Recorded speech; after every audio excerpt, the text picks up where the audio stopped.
భారత జాగృతి అధ్యక్షురాలు ఎమ్మెల్సీ కవితను అరెస్ట్ చేయడాన్ని బీఆర్ఎస్ మాజీ ఎమ్మెల్యే చంటి క్రాంతి కిరణ్ తీవ్రంగా ఖండించారు. ఇది రాజకీయ ప్రేరేపితమైన కేసుగా అభివర్ణించారు. కేంద్రంలోని బీజేపీ ప్రభుత్వం ప్రాంతీయ పార్టీలపై కక్షపూరితంగా వ్యవహరిస్తోందన్న ఆయన ఇందులో భాగంగానే కవితను అరెస్టు చేశారన్నారు. తెలంగాణ జాగృతి అధ్యక్షురాలు కవితను ఈరోజు ఈడీ అరెస్ట్ చేయడం పట్ల తీవ్ర ఆక్షేపాన్ని వ్యక్తం చేస్తున్నాం.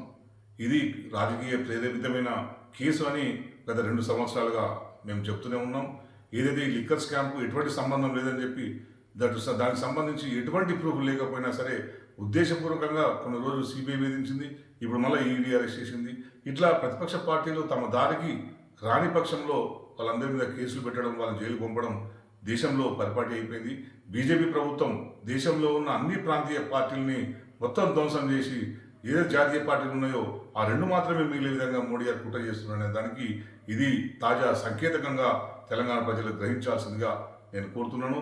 ఎందుకంటే తెలంగాణ ఉద్యమంలో క్రియాశీలకంగా పనిచేసి తెలంగాణ రాష్ట్రం ఏర్పడిన తర్వాత తొట్టుతోల ముఖ్యమంత్రిగా కేసీఆర్ అయిన తర్వాత తెలంగాణ జరుగుతున్న అభివృద్ధి మోడల్ని దేశవ్యాప్తంగా తీసుకెళ్లే ప్రయత్నాన్ని కేసీఆర్ గారు చేశారు.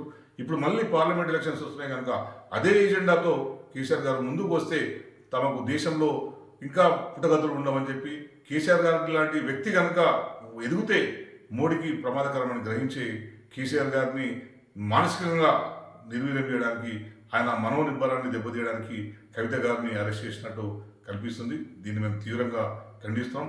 ఇటువంటి రాజకీయ కక్షలకు ప్రభుత్వ సంస్థలు ఈడీ, సిబిఐలు ఉపయోగపడమనేది ప్రజాస్వామ్యానికి గుడ్డలు పెట్టలాంటిది.